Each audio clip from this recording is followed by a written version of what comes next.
बिस्मिल्लाहिर्रहमानिर्रहीम, अस्सलाम वालेकुम। आज का दिन तो तहरीक इंसाफ के लिए रिलीफ की खबरों से भरपूर रहा। सबसे पहले तो खबर आई कि इमरान खान साहब एक और केस से बरी हो गए हैं। ज़ाहिर है ये जाली और झूठे केस हैं, एक के बाद एक केस में इमरान खान की बरियत हो रही है। संभालने की कोशिश हो रही है कि किस तरह केसेस में इमरान खान को अंदर रखा जा सके। अब ये दफ़ा 144 की खिलाफ वर्जी का केस है, तोड़ फोड़ का केस है, हंगामा आराई का केस है, उसमें भी इमरान खान बरी हो गए। वैसे तो सैकड़ों केस बनाए गए, लेकिन जो अहम तरीन केस थे जो आपने देखे कि जिनमें सजा दी गई कि जी इमरान खान इलेक्शन लड़ सकें और एक लंबे अरसे तक जेल में रहें, वो केस बनाए गए जिनमें सजाएं 10-10 साल या इससे भी ज़्यादा हों। जिस तरह आपने देखा साइफर केस, इद्दत केस, तोशाखाना, सारे केस फारिग होते चले गए।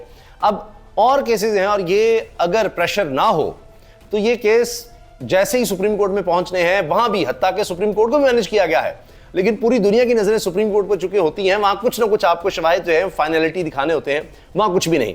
सिर्फ यह नहीं कि इमरान खान केस से बरी हो गए, बरी का मतलब यह कि केस ही फारिग है, कुछ भी नहीं। इसके अलावा इम्तियाज शेख जिनके खानदान पर बड़ी मुश्किलात गुजरी हैं, उनकी जमानत भी हो गई। सुप्रीम कोर्ट से 3 रुकनी बेंच ने उनकी जमानत का फैसला कर दिया। और केस कौन सा है? 9 मई का। 9 मई जो हुकूमत मुसलसल चाहती है कि 9 मई के हवाले से हर एक को अंदर रखा जा सके, और उसमें पुलिस वालों ने बड़ा पैसा बनाया हुआ है। अब उस केस में इम्तियाज शेख जो कि पंजाब असेंबली के मेंबर भी हैं, जिनकी लिए बड़ी कोशिश हुई कि वो इलेक्शन लड़ सकें, बहरहाल और इलेक्शन लड़े और जीते, तो अब उनको जमानत मिल गई। सुप्रीम कोर्ट से 3 रुकनी बेंच ने दी है। अब इसकी भी बड़ी सिग्निफिकेंस है क्योंकि केस 9 मई का है। फिर जरताज गुल साहिबा 51वें केस में 51वीं FIR में उनको रिलीफ मिला, वो खत्म हुई है। अंदाजा लगाइए 40 से शायद ज्यादा उनके खिलाफ केसेस हुए और 51वीं FIR वो कह रही है कि जी वो भी खत्म हो गई। और जो शख्स था यानी जो मुखालिफ पार्टी थी, उन्होंने कहा जी हम पर पॉलिटिकल प्रेशर डाला गया था इसलिए हमने मुकदमा किया था। और आप अंदाजा लगाइए कैसे कैसे मुकदमे हुए हैं। अब ये भी आप देखिए कि ऐसा मुकदमा था जिसमें उनको अदालत ने बरी किया है और जरदार गुल ने कहा है कि हम घबराने वाले नहीं हैं, मैं भी बेगुनाह थी, हमारा लीडर इमरान खान भी बेगुनाह है और वो भी इस तरह से केसों से सुरखरू होकर निकलेगा। बहुत से केस बने हैं जरताज गुल पर और उन्होंने खुद कहा है कि 51वीं FIR थी जिसमें मुझे बाइज्जत बरी किया गया है। तो रिकॉर्ड बन रहे हैं।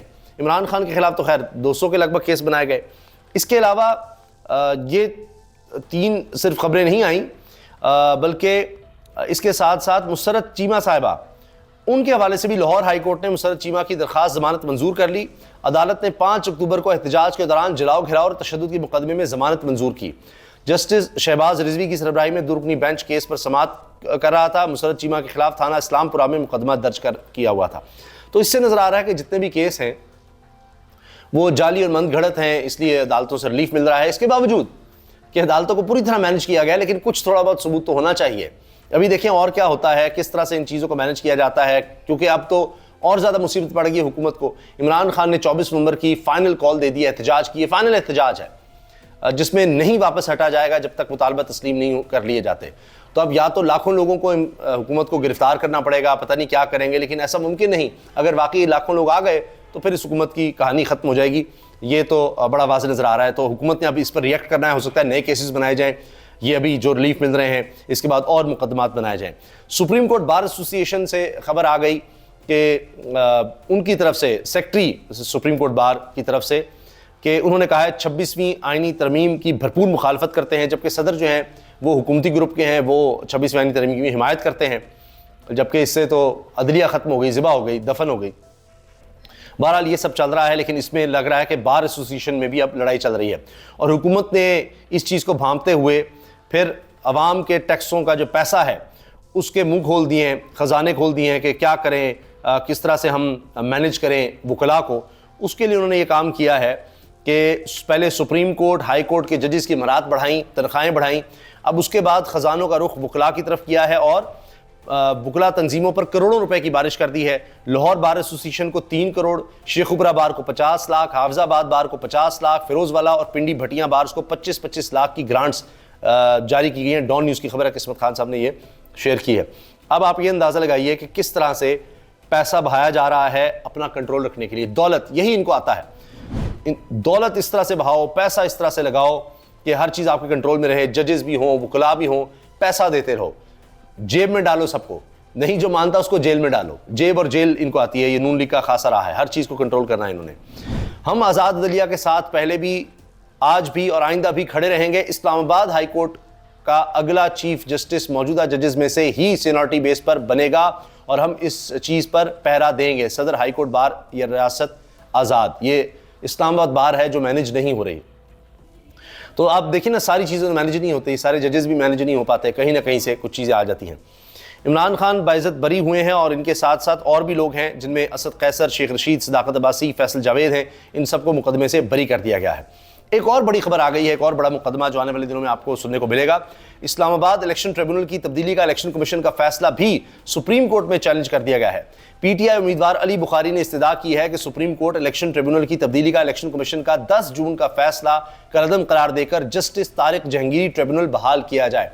अब ये जस्टिस तारिक साहब सुन रहे थे केस और तीनों हलकों से इस्लामाबाद के तहरीक इंसाफ जीती है। यहां पर इन्होंने जाली फॉर्म 47 तैयार किए, बयान अल्फी मंगवा लिए तारिक जहांगीरी साहब ने और कहा कि हम इंटरनेशनल फर्म से भी इसका ऑडिट करवा सकते हैं। तो लेने के देने पड़ गए। इलेक्शन कमीशन बीच में इन्वॉल्व था, उसने कहा जी ट्रिब्यूनल ही चेंज कर दो। और चीफ जस्टिस आमिर फारूक जो हैं वो भी हुकूमत के हक में फैसले देते हैं। तो उसके बाद ये सब हुआ। वो तारिक महमूद जहांगीरी साहब की डिग्री जाली निकालने के लिए वो उधर कराची पहुंचा गया और फिर खुद पीपल्स पार्टी की गवर्नमेंट भी उसमें इन्वॉल्व हुई, सारा कुछ किया गया। अब तहरीक इंसाफ के उम्मीदवार अली बुखारी जो है पहुंच गए हैं सुप्रीम कोर्ट और वो कह रहे हैं तारिक जहांगीरी साहब को लिया जाए, वही जज होंगे तो इंसाफ होगा।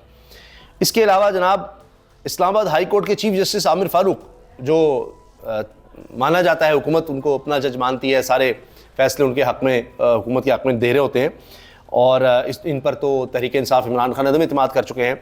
अब वो चीफ जस्टिस आमिर फारूक ने कहा है पैमरा काउंसिल ऑफ कंप्लेंट से मुतालिक मौजूदा हुकूमत की कानून साजी पर सवालात उठते हैं।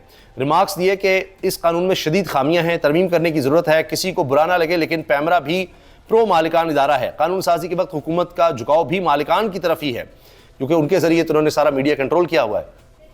हुकूमत ने कानून साजी करके ज़्यादती की है। ये साबित हो रहा है कि इस कानून साजी की मुखालफत करने वाले दुरुस्त से हुकूमत ने एम्प्लॉयज़ को एक प्रो एम्प्लॉयर महकमे के रहम करम पर छोड़ दिया है। या गरीब को कौन पूछने वाला है, मुलाजिम को कौन नौकर होता है जी, वो गुलाम होता है और वहाँ पर कोई सुनवाई नहीं है। अदालतों में, बड़े राहदारियों में एक आम आदमी की, गरीब आदमी की कौन सुनेगा। सुप्रीम कोर्ट ने 9 मई तोड़फोड़ केस में पीटीआई रहनुमा इम्तियाज शेख की अबूरी जमानत मंजूर कर ली। जस्टिस जमाल खान मंदोखेल की सरबराही में 3 रुकनी बेंच ने समाअत की। अच्छा, ये जमाल खान मंदोखेल साहब सीनियर जज हैं, आईनी बेंच का भी ये हिस्सा हैं। तो बहरहाल देखते हैं कि वहाँ पर क्या होता है। असल गेम तो वहाँ आईनी बेंच में होनी है, सारी ताकत वहाँ पर है क्योंकि अब बाकी सुप्रीम कोर्ट तो बस ऐसे ही नाम की रह गई है। अमीनुद्दीन खान साहब हैं, वहाँ पता लगेगा क्योंकि ये जो केसेस हैं इनमें जितने भी रिपोर्टर्स हैं वो समझते हैं जान ही नहीं। आप चाहे जज को मैनेज भी कर लें फिर भी मुश्किल हो जाता है। वो कहेगा कुछ तो हो, कैसे हम इनको रिलीफ ना दें। तो ये ऐसे केसेस बनाए गए कि बस बना दो।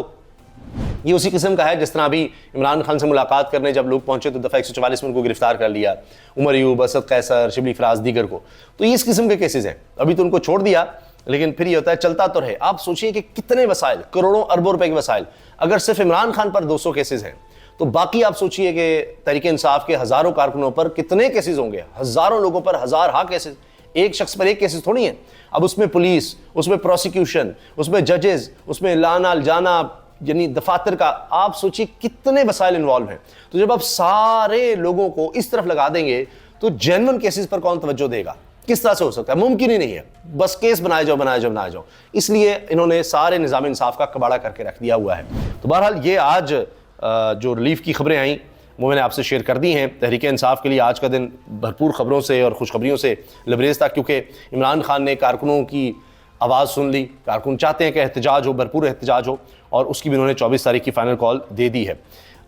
इसके अलावा जनाब ये खबर बहुत ज़्यादा हाईलाइट हो रही है बार बार। अब डॉन ने भी इसको हाईलाइट किया है कि बीजिंग का पाकिस्तान में चीनी शहरियों की हिफाजत के लिए अपनी फोर्स तैनात करने पर इसरार। कहने जी हमारी अपनी फोर्स आएगी, आप ये हुकूमत जो है ये नाकाम है, ये हमें सिक्योरिटी फराहम नहीं कर सकती। ये बस यही करेगी कि सारी सिक्योरिटी तो इन्होंने लगाई हुई है तहरीक इंसाफ के बंदे उठाने पर, उनके गिरफ्तारियों पर, उनके खिलाफ क्रैकडाउन पर। तो ये चीनियों को कैसे सहूलत फराहम कर सकती है, क्या कर सकती है? तो इसलिए चीन अब ये कह रहा है, पहली दफ़ा है कि वो कह रहे हैं जी हम अपनी सिक्योरिटी का इंतजाम खुद करेंगे, हमारी फोर्स को आने दिया जाए।